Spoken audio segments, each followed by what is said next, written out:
So I just looked at it seeing Origins, which I knew it was going to be hard to watch when I found out they were going to include showing what happened to Trayvon Martin, from the Dalits. If you don't know anything about the history of the Dalits, if you have not read Cast, you don't have to read Cast to understand the book, but there were certain scenes I got more clarity, or I understood what was happening because I already read the majority of the book.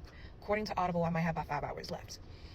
I also watched a lot of interviews, from Ava Du'Vernay to Ajanou. Oh my God. Like the way Regina King articulated her performance does not quite, until you see it in person. Ajanou, oh my gosh. Like her performance, granted, it was a stellar cast. It was an awesome cast. But the way she carried that role, like, it was heavy. I'm not gonna sit here and lie. Origin was heavy. It was heavy. And it is, I don't know if ironic is the word, but it was eerie to me how I was able to watch how they were stripping the Jews of their humanity, stripping them their clothes, stripping them of their hair, how this, I don't want to give too many scenes away in the movie, but watching, they actually show people on the, the transatlantic slave trade, and just showing them on the ship and how close they were together and how people were crying out for help. They showed that. And it was another scene that they showed, the Dalits. Research what Dalits are and what they have to endure.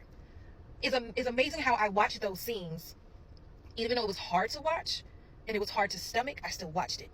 I didn't cry until the scene with the young boy. So there was a true story of a young boy, and she includes this in her book.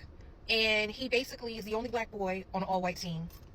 And this is during the times when they didn't believe we should swim, which that gives a lot of us the history of why black people didn't know how to swim for a very long time. So they go to this pool and immediately call out the boy. I think his name was Albert. Call him out. You can't be in the pool. So the other kids, they don't understand what's happening, but they want to swim. And so one of the men who were there, he's now a man, but he was a boy when it happened. He's narrating the story and sitting there with Ajanou's character, who's Isabel Wickerson, in the movie. And basically, when they finally convinced the lifeguard or whoever he was to let him in the pool, they made everybody get out the pool.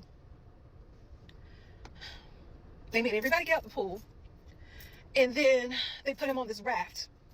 And they kept telling him, you can't touch the water. The lifeguard kept telling him, you can't touch the water. And it was just like, I don't care how old he was, but to endure that. And that's why that broke me. Like, I was done. I wouldn't say sobbing, but like how I am now, that's how I was in the movie theater. The tears were rolling. That scene hit me so hard.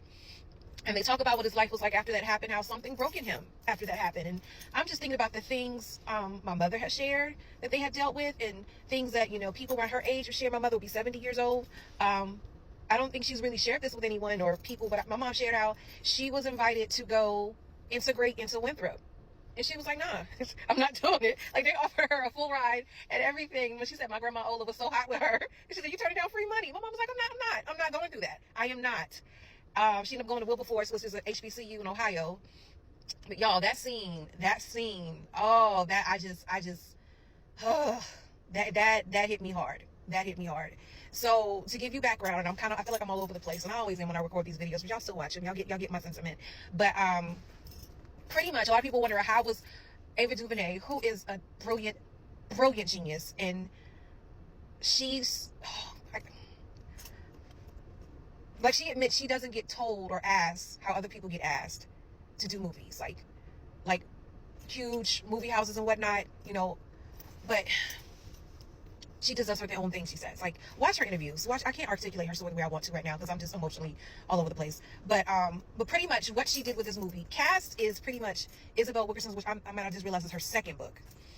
And I need to go and get The Warmth of the Suns. I think it's The Warmth of the Other Suns is the name of her first book. And she hadn't written in a while.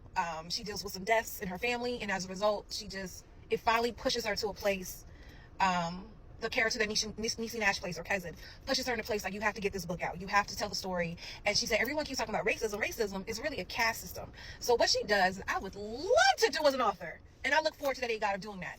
She had to do some research. So they flew her out to Germany. They flew her out to India to do research for this book. And she also went around the country and talked to different people. So you basically see that story.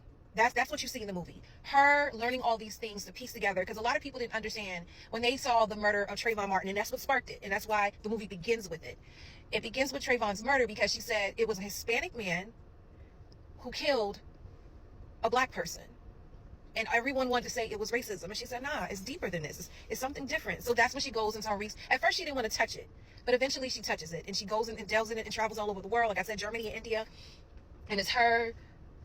Like, you need to watch this movie. Is it hard to watch at times? Yes. There were a couple times I wasn't sure. And honestly, it was 5 of us.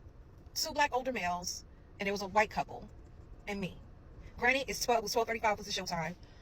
But it was, you need to see it. I was going to make Joshua see it, and I'm still going to make him see it, but I'm debating whether I want to make him see it in a movie theater or see it at home. Because it is heavy. It's heavy. It's one of those things, like, if you could walk away and pause it, you can. That would help, but sometimes you got to sit through stuff. So I'm at this video is almost 10 minutes long, and I'm about to chop it up into pieces, but you got to go see it. This is what America doesn't want to face. Like, this exposes us to a level of accountability that as a country, and I don't want to say we, because it's not me, it's y'all. It's a level that certain Americans have been running from and denying for years. And this opens up a scar. And I'm going to end with this quote. She said, when you move into a house, you inherit everything that's wrong with that house, which means you take ownership and you have to fix what is wrong at the house. And it's time for us as a whole country, the whole country, as America, to heal what is wrong with our society, to heal this world. Because we're the ones that are the root cause of all of the stuff that's happened in the society.